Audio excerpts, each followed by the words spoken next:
Okay, so kids, ano gagawin natin pag meron tayong nagawang kasalanan? Anong gagawin natin? Sa binasa natin sa kwento, patawad po, no? Ang bata, yung ina talaga yung nakakita na sa ginawa ng bata. So, yung bata talaga ay may ginawang kasalanan. Ang pangalan niya ay ano pangalan nun? Okay, si Kevin. So si Kevin ay isang bata. Ano ba kasalanan ni Kevin? Doon sa kwento, ha?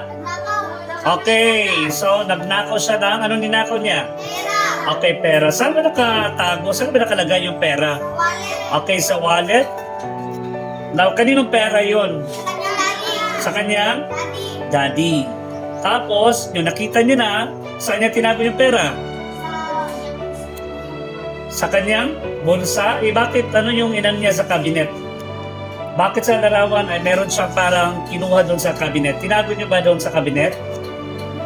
Tinago ba? Hindi. Okay, hindi. So, ngayon, meron ba kayong nagawa kasalanan kapareha doon kay Kevin? Meron, no? Kasi nag-ano na kayo, siguro kumuha kayo ng pera, hindi kayo na paalam ng inyong mga magulang. Anong pakiramdam pag may kinuha kayo? Okay, anong pakiramdam? Masaya ba kayo na kinuha nyo na yun?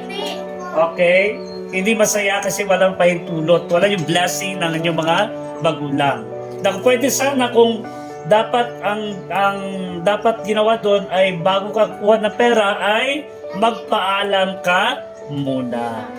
Kasi iba yung kinuha yung pera na talagang tinangayin mo na walang kalaman yung mga magulang mo. Pag hindi nakita ng magulang nyo, sino yung nakikita dyan? Okay, Papa. Okay, our loving God, no? Ang Diyos na nasa taas, meron talaga siyang napakalaking mata. Nakikita niya lahat dito sa ibaba, no? Sa mundo, kung ano yung ginagawa ng bawat isa sa atin. So, hindi... Bakit yung ginawa ni Kevin? Mali. Tama ba yun? Mali. Mali. So, dapat ang gagawin natin ay... Ano gagawin?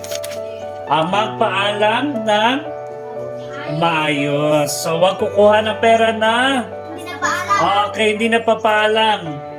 Kasi yung katapatan ay napaka-importante ng ating katapatan. So, okay, pag gagawin mo yan, magiging karakter na yan. Okay, bihasang balang araw, pag hindi mo yan i-correct, magiging bihasa ka na sa pagkuha ng pera na hindi sa'yo. Okay? So, mali yan, ha? Mali yan. So, gagawin natin, dapat pag-ano tayo ng paintulot ng ating mga magulang.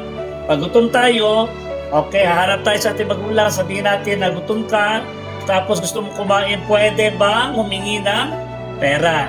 Pambili ng pagkain. Pag may bigay yun, okay. Pag hindi naman, huwag tayong magalit, no?